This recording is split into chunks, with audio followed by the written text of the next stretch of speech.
যে খবরের দিকে নজর রাখবো, শিয়ালদা স্টেশন আর সেই স্টেশন থেকে বিপুল আগ্নেয়াস্ত্র উদ্ধার করা হয়েছে। শিয়ালদায় অস্ত্র সহ এসটিএফ এর জালে এক অস্ত্র সহ পাকড়াও মালদার বাসিন্দা। ব্যাগে জামা কাপড়ের আড়ালে আগ্নেয়াস্ত্র। ধৃত শেখ হাসানের ব্যাগে মেলে 6টি আগ্নেয়াস্ত্র ও কার্তুজ। তবে সেই ব্যক্তি কিভাবে পুলিশের জালে ধরা পড়লো কিংবা সেই ব্যক্তির পরিকল্পনাই বা কি ছিল, আমাদের সঙ্গে সরাসরি রয়েছেন প্রতিনিধি সান্নিক বলতে পারবে। সান্নিক, কিভাবে পুলিশ পাকড়াও করলো সেই ব্যক্তিকে, আর সেই ব্যক্তি কোথা থেকে কোথায় আসছিল, তার পরিকল্পনা কি ছিল, এই বিষয়ে কি সামনে আসছে তথ্য?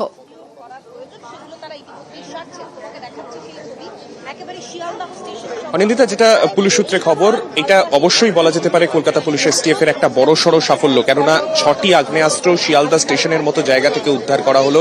এবং যেটা খবর পাওয়া যাচ্ছে, গতকাল বিহারের মানসি জাংশন থেকে এই ব্যক্তি শেখ হাসান সে ট্রেনে ওঠে, হাটেবাজার এক্সপ্রেসে সে ওঠে, শিয়ালদাগামী হাটেবাজার এক্সপ্রেস সেই ট্রেনে সে ওঠে। এবং সেই ট্রেনে ওঠার পরে সেখান থেকেই কলকাতা পুলিশের এসটিএফ এর আধিকারিকরা তাদের কাছে আগাম খবর থাকায় তার গতিবিধি পুরোপুরি নজরে রেখেছিলেন তারা। এবং গোটা সময়টা তাকে নজরে রাখার পর শিয়ালদা স্টেশনে আজ সকাল 5:18 যখন ট্রেন এসে পৌঁছায়, তারপর শিয়ালদা স্টেশন থেকে বেরোনোর পরেই পাকড়াও করা হয় তাকে। একেবারে তার ব্যাগটা যেটা ছিল তার সঙ্গে, সেই ব্যাগ যখন খোলা হয় তার মধ্যে জামা কাপড়ের ভাঁজে তাতে কিন্তু দেখতে পান তারা যে সেখানে প্রচুর পরিমাণে আগ্নেয়াস্ত্র রয়েছে। মূলত যে আগ্নেয়াস্ত্র পাওয়া গিয়েছে তাতে মোট 4টি 7mm পিস্তল এবং তার পাশাপাশি 2টি 1 শটার উদ্ধার হয়েছে। এই অস্ত্র কি কারণে কলকাতায় আনা হয়েছিল, মূলত অস্ত্রের ব্যবসা নাকি অন্য কাউকে পাঠানোর উদ্দেশ্য ছিল, এই সমস্ত বিষয় কিন্তু খতিয়ে দেখা হচ্ছে পুলিশের তরফে। এবং ঠিক তার পাশাপাশি এই গোটা চক্রে কে কে যুক্ত রয়েছে সেই বিষয়টাও কিন্তু খতিয়ে দেখা হচ্ছে কলকাতা পুলিশ এসটিএফ এর তরফে। অনিন্দিতা, বেশ, ধন্যবাদ সান্নিক।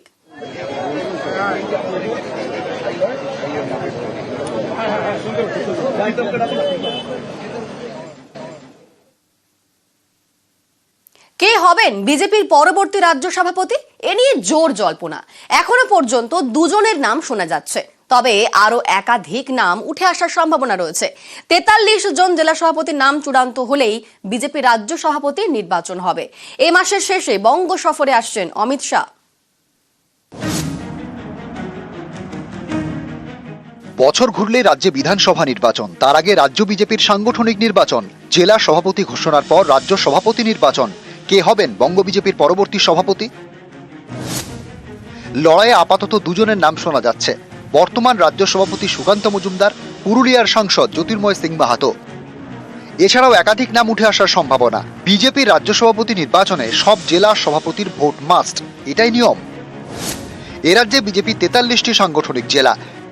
43 জন জেলা সভাপতির নাম চূড়ান্ত হলেই বিজেপি রাজ্য সভাপতি নির্বাচন হবে। সম্প্রতি 25 জেলা সভাপতির নাম ঘোষণা করেছে বঙ্গ বিজেপি। নিয়ম অনুযায়ী 22 জন জেলা সভাপতির নাম ঘোষণা হলেই রাজ্য সভাপতি নির্বাচনের প্রস্তুতি শুরু করা যায়। সেই অনুযায়ী এগোচ্ছে বঙ্গ বিজেপি। 25টি জেলা সভাপতি ঘোষণা হয়ে গেছে আমাদের সংবিধান, সেই সংবিধান অনুসারে এটা 50%-এর বেশি, অতএব পশ্চিমবঙ্গ নির্বাচিত রাজ্য সভাপতি পেতে পারে। রাজ্য সভাপতি এই প্রক্রিয়াতে কেন্দ্রীয় নেতৃত্বের সিদ্ধান্তের উপর নির্ভর করে, উপর থেকে নির্দেশ এলেই নমিনেশন হবে। রবিবার সল্টলেকের অফিসে বৈঠক করে রাজ্য বিজেপি নেতৃত্ব। জেলা সভাপতি পদে পুরনো সৈনিকদের গুরুত্ব দেওয়ার পক্ষে অনেকে সওয়াল করেন, কিন্তু রাজ্য সভাপতি নির্বাচনের ক্ষেত্রে কোন কোন বিষয় ফ্যাক্টর হবে? ভোটমুখী বাংলায় কে হবেন বিজেপির ক্যাপ্টেন? ক্যাপ্টেন পরিবর্তন হয়, কখনো পরিবর্তন হয় না, কখনো ক্যাপ্টেন 2টো টার্ম করে, কিন্তু কাজ একই থাকে, কাজ কোনো পরিবর্তন হয়। আমরা বিভিন্ন প্রপোজাল বানিয়ে কি ধরনের বৈঠক উনি করবেন তা আমরা পাঠালাম। উনি 29 তারিখ রাত্রিবেলা কলকাতায় নামবেন, 30 তারিখ আমাদেরকে সময় দেবেন, একদিন। হ্যাঁ, পুরো সাংগঠনিক। সুস্মিতা মণ্ডল, নিউজ 18 বাংলা।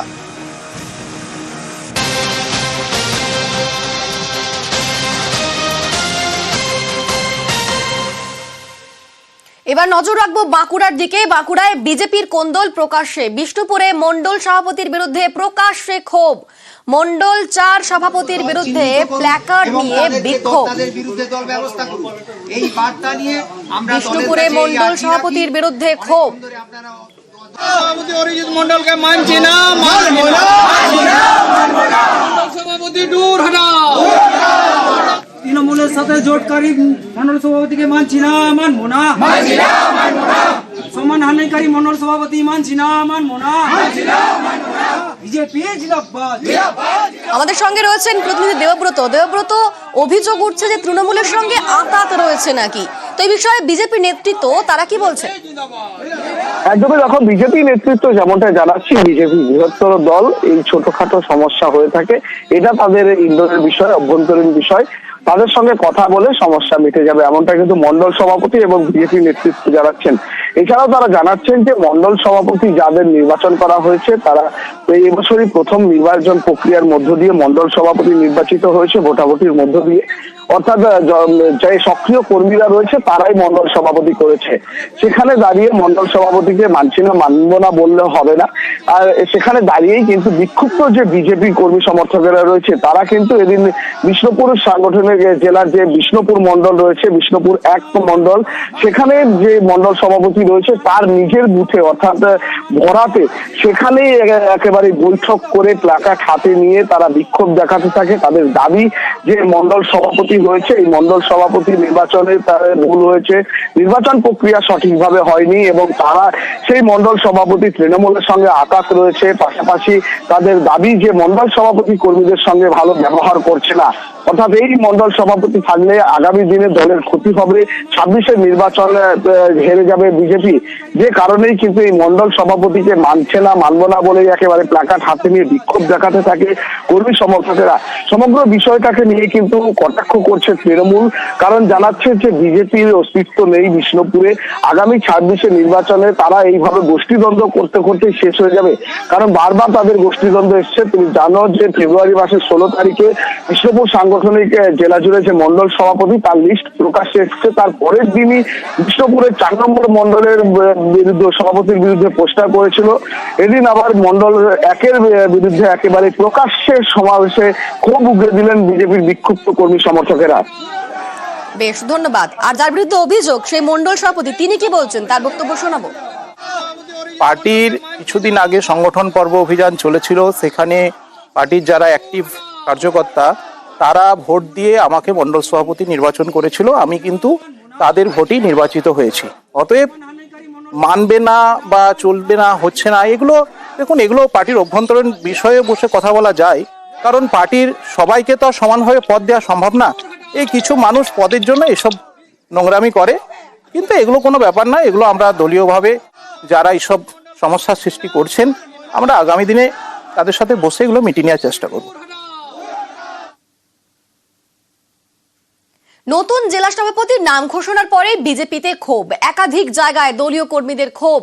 বিক্ষোভের পেছনে তৃণমূলের হাত, দাবি বিজেপির রাজ্য সভাপতি সুকান্ত মজুমদারের। দলীয় ক্ষোভকে গুরুত্ব দিতে নারাজ সুকান্ত। নিচ থেকে উপরতলা বিজেপি পুরোটাই দ্বন্দ্বে ভরা, পাল্টা তোপ কুণালের। কতগুলো বিক্ষোভ আমার মনে হয় তৃণমূল কংগ্রেস স্পন্সর্ড আছে।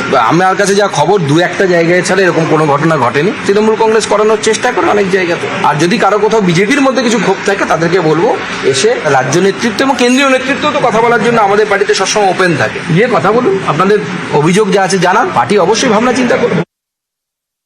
সভাপতি ঘোষণা হচ্ছে বিজেপির, মানছে না বিজেপি, বিক্ষোভ দেখাচ্ছে বিজেপি, বলছে তৃণমূল। তাহলে তৃণমূলের এত ক্ষমতা যে বিজেপির মধ্যে ঢুকে তাদের সংগঠনটা তৃণমূল কর্মীরা স্থানীয় তারা চালান। আপনারা তো ওপর থেকেই গোষ্ঠীদ্বন্দ্ব শুরু হয় আপনাদের।